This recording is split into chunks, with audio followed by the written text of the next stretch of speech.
Good morning class. आज का हमारा डिस्क्रीट मैथमेटिक्स का टॉपिक है क्वांटिफायर्स। ठीक है, आज हम क्वांटिफायर्स में क्या करेंगे, क्वांटिफायर्स डिस्क्रीट मैथमेटिक्स में कैसे होते हैं, ये आपने टर्म इंग्लिश में भी पढ़ी होगी। इंग्लिश ग्रामर में हम यूज़ करते हैं। फिर प्रीवियस वीडियोस में हमने देखा था प्रेडिकेट्स क्या होते हैं। ठीक है, प्रेडिकेट्स इन डीएमएस। मतलब प्रेडिकेट्स क्या होता है कि प्रेडिकेट एक सब्जेक्ट, प्रेडिकेट क्या होता है, किसी सब्जेक्ट के बारे में वो प्रॉपर इन्फॉर्मेशन बताता है हमें। ये एग्जैक्ट मतलब होता है कि हमें इस स्टेटमेंट से पता चलता है कि ये जो स्टेटमेंट है इसकी वैल्यू एग्जैक्ट ट्रू है या फॉल्स है। मतलब प्रेडिक्टेबल नहीं होनी चाहिए, एग्जैक्ट वैल्यू हमें प्रेडिकेट के थ्रू हमें पता चलती है। Is that clear? ठीक है, उसके बाद आ जाते हैं हमारे पास क्वांटिफायर्स। क्वांटिफायर्स क्या होते हैं? क्वांटिफायर्स में क्या होता है, इन quantifiers we are used to express the quantity without giving an exact number. For example, English में एक टर्म होती है please give me some water. Please give me some water. ठीक है, अब ये क्या है, ये एक क्वांटिफायर है। ये क्या है, एक क्वांटिफायर है। इन इंग्लिश ग्रामर की बात कर रही हूँ। इसमें क्या कर रहा है कि मुझे एक वैल्यू दी जा रही है without giving an exact number. क्या है कि एक क्वांटिटी बताई जा रही है, एक प्रोसेस की क्या हो रही है, एक वैल्यू प्रोवाइड की जा रही है without giving an example. Just a minute.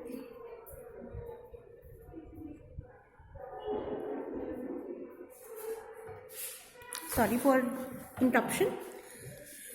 क्या कह रहा है कि please give me some water. मुझे एक क्वांटिटी बताई जा रही है, एक किसी चीज की मुझे एक क्वांटिटी बताई जा रही है without giving an exact number. यहाँ पे कोई एग्जैक्ट वैल्यू नहीं पता चल रही है, पर मुझे ये पता चल रहा है कि कोई चीज मांगी जा रही है और कुछ क्वांटिटी भी मांगी जा रही है। ठीक है, पर मुझे एग्जैक्ट नंबर नहीं पता है, तो उसे हम क्या कहते हैं, क्वांटिफायर। मतलब हमें एग्जैक्ट नहीं पता है किसी भी चीज के बारे में, बट हम उसकी कुछ क्वांटिटी बता सकते हैं। तो मैंने आपको प्रीवियस लेक्चर में बताया था कि जैसे ये होता है, इसको हम कहते हैं फॉर एवरी, फॉर ऑल। ठीक है, और एक ये होता है देयर एग्जिस्ट। ठीक है, आज हम ये दो क्वांटिफायर्स के बारे में करेंगे, फॉर एवरी और देयर एग्जिस्ट।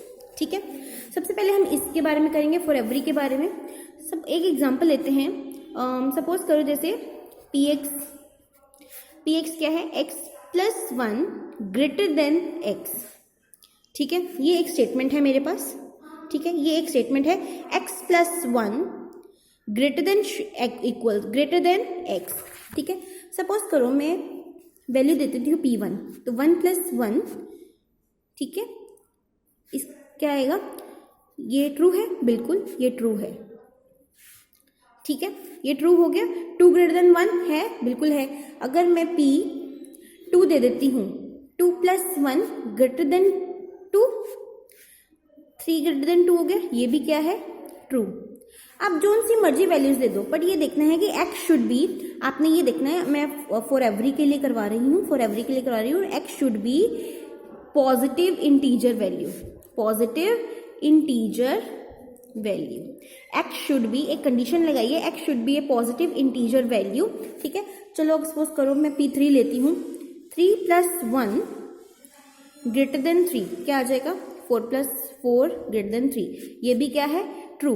मतलब कि अगर मैं p 100 ले लूँ, 100+1 ग्रेटर देन 100, यहाँ क्या आ जाएगा, 101। अब देखो 101 100 से ग्रेटर है, ये भी क्या आ रहा है, ट्रू। मतलब जितनी भी आप x की पॉजिटिव वैल्यूज लोगे, वो इस स्टेटमेंट को क्या करेगी, ट्रू करेगी। ठीक है, रेदर देन हमें सारा लिखने की बजाय हम क्या कर लेते हैं, for every p of x x exist करता है। For every p of x there is a x will be exist. ठीक है, फॉर एवरी, ये देखो ऐसे लिखना होता है, फॉर एवरी का ये लगा लिया, for every p of x exist. ठीक है, x exit with all positive integers. With all positive integers. समझ आया? क्या मतलब होता है कि हर x की वैल्यू में स्टेटमेंट क्या होगी मेरी, ट्रू होगी। हर x की वैल्यू में स्टेटमेंट जो क्या होगी मेरी, ट्रू होगी। कोई भी मुझे फॉल्स वैल्यू नहीं मिलेगी, x एग्जिस्ट करेगा। ठीक है, अब हम बात करते हैं इसकी सेकंड वाली की। ठीक है, इसकी बात करते हैं। दिस इज, ये दूसरा क्वांटिफायर है एग्जिस्ट। ठीक है,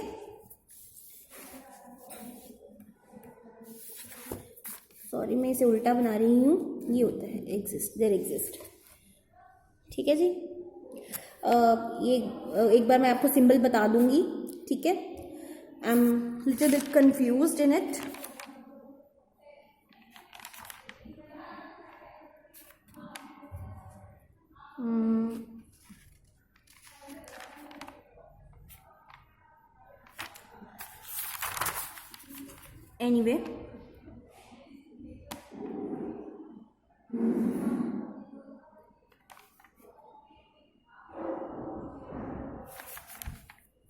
एनीवे, हम दूसरा करते हैं। सपोज मैं एक स्टेटमेंट ले रही हूं यहाँ पे, x less than x।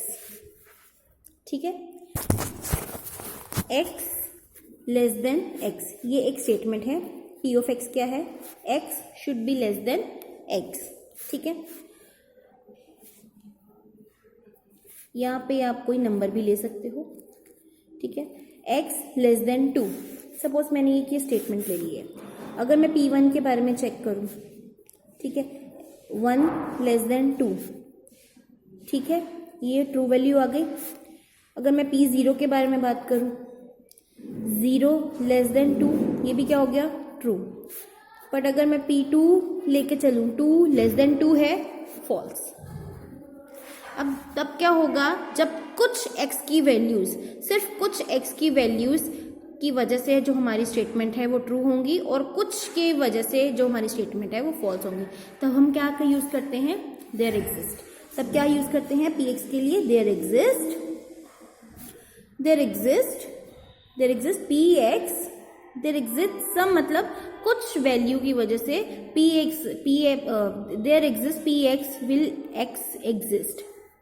x will exist with all positive integers। ठीक है, ये कुछ क्वांटिफायर्स हैं हमारे पास, फॉर एवरी और देयर एग्जिस्ट। ठीक है, इसकी वजह से, इन क्वांटिफायर्स की वजह से मुझे पता चलता है कि हमें एग्जैक्ट वैल्यू नहीं पता होती है। ठीक है, बट हमें उस पर्टिकुलर स्टेटमेंट की क्वांटिटी का अंदाज़ा हो जाता है। उस क्वांटिटी के अंदाजे से हम स्टेटमेंट को क्या करते हैं, ट्रू और फॉल्स करते हैं। अगर सारी स्टेटमेंट्स ट्रू हैं तो हम क्या यूज़ करेंगे, फॉर एवरी। अगर कुछ के लिए एक्स ट्रू आता है, कुछ के लिए वो स्टेटमेंट ट्रू आती है, तो हम क्या यूज़ कर देंगे, देयर एग्जिस्ट। ठीक है, आज के लिए इतना बहुत है। ठीक है, कल हम वीडियो लेक्चर में जो हम करेंगे, उसमें हम करेंगे नेस्टेड क्वांटिफायर्स। टिल देन, अगर इस लेक्चर में कोई प्रॉब्लम आती है तो पूछिएगा ज़रूर। Thank you so much.